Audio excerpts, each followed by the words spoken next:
It's not easy taking action because when you first find out you're losing your vision, it is devastating, it is overwhelming. You don't see that there is even a future. You can't imagine your future. This is Hadley's Insights and Soundbites, where people facing vision loss share what's helped them cope and adjust. My name is Pat Cosmero. I live in Chicago, and I always had quite good vision. Even in fact, in my 50s, I finally started wearing reading glasses, but I noticed that I was having a hard time reading. And I thought, quite frankly, that it was just a simple matter of getting a new prescription for my reading glasses.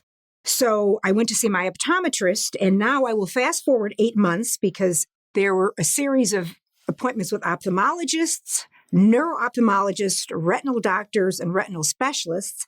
But finally, I was diagnosed with a rare inherited retinal disease that is a form of cone dystrophy. And it's called occult macular dystrophy.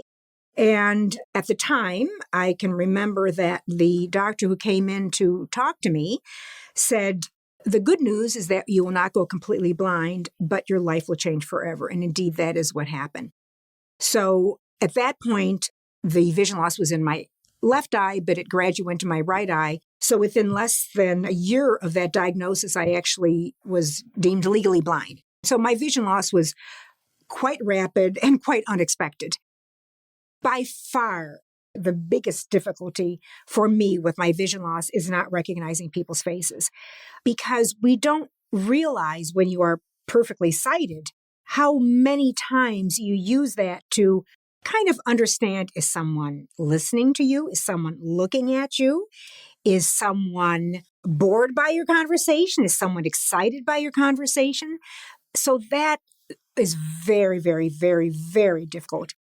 I have always been very outgoing and an extrovert, and I have to, I don't want to say force myself, but it takes more courage for me to walk into a room where I don't really go places where I don't know anyone, because that is much more difficult now.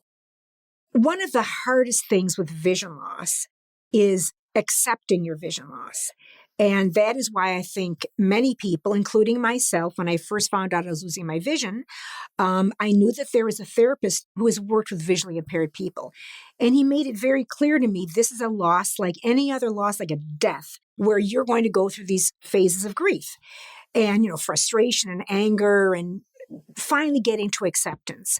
And what I want to do for people who are losing their vision, they're at the very beginning of their vision loss, I would like them maybe to understand what I wish I had known 5 years ago when I lost my vision, because that process can be long to acceptance. And I'd like to think that maybe I can give some clues that might shorten that process. So I look at acceptance as kind of two sides to it. One is the acceptance of not looking backwards, because one of the things you have a tendency to do is to want to make comparisons with, I used to be able to see that. I used to be able to do that. But that doesn't happen automatically. I think it's a very normal thing to compare what you could do before. The other thing in my case was also accepting the fact that it's not something that I did, because maybe it's my own personal nature.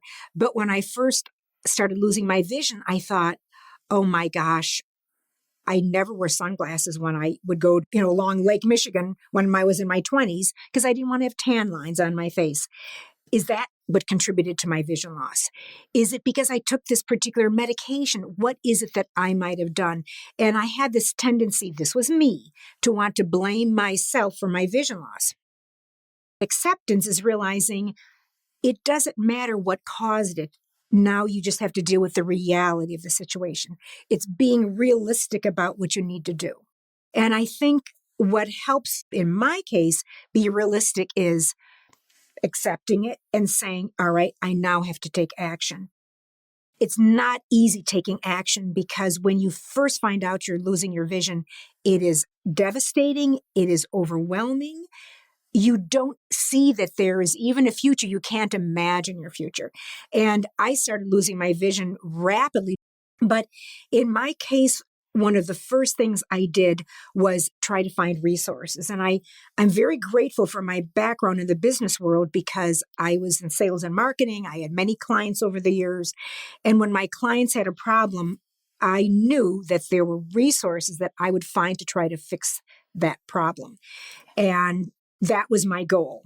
And I will say that my goal has changed in a way because at the beginning, my whole view of fixing the problem was finding the genetic cause, getting involved with the clinical trial, doing the clinical trial, and bingo, my vision would be restored.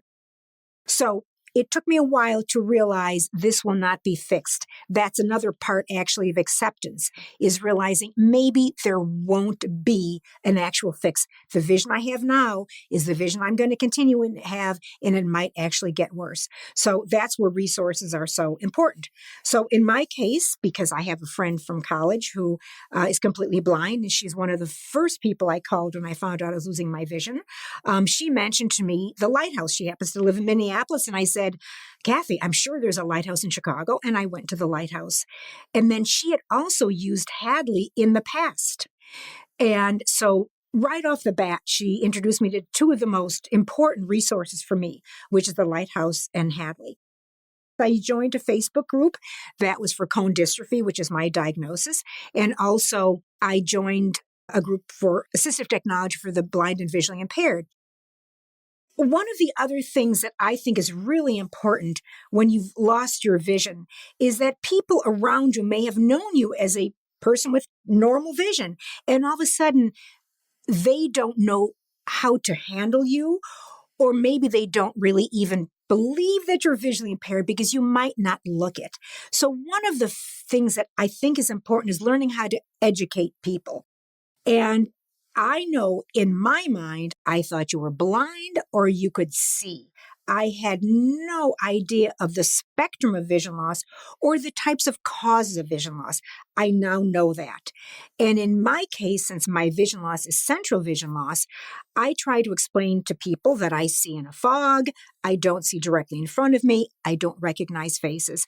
And the way that has been helpful for me is people that I feel comfortable telling them, I say, if you see me on the street or if you see me in the hallway or if you see me somewhere, please say, hi, Pat, this is Joan, because I may not recognize you. At the very beginning, when I would go to a store, I wouldn't tell people that I was visually impaired. But now if I'm checking out, I often say, I'm visually impaired. Please, I might need help with if there's a device where I have to use my credit card. And I just let people know right off the bat so they don't wonder why I'm fumbling or why I'm not being as responsive as I should be. And I have found the minute you say that, right away people are more attentive to whatever your needs might be. Sometimes overly attentive, but I'd rather maybe over attentive than not attentive at all.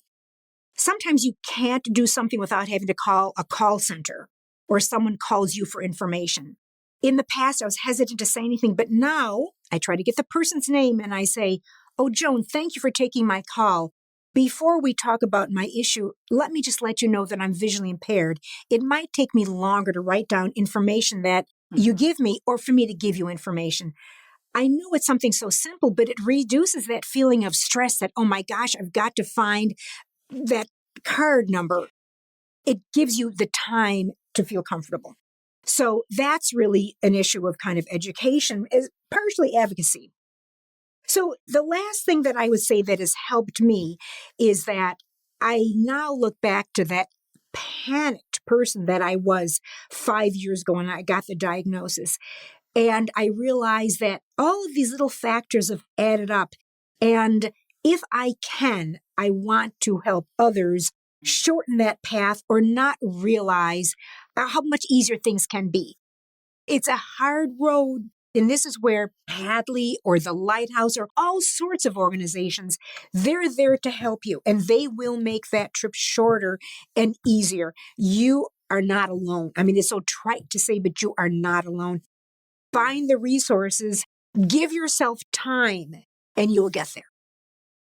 You never know who might need to hear your story. To share, just leave a message on our Insights and Soundbites voicemail. You can call 847-512-4867 or record a message on your smartphone or computer and email it to podcast@hadleyhelps.org.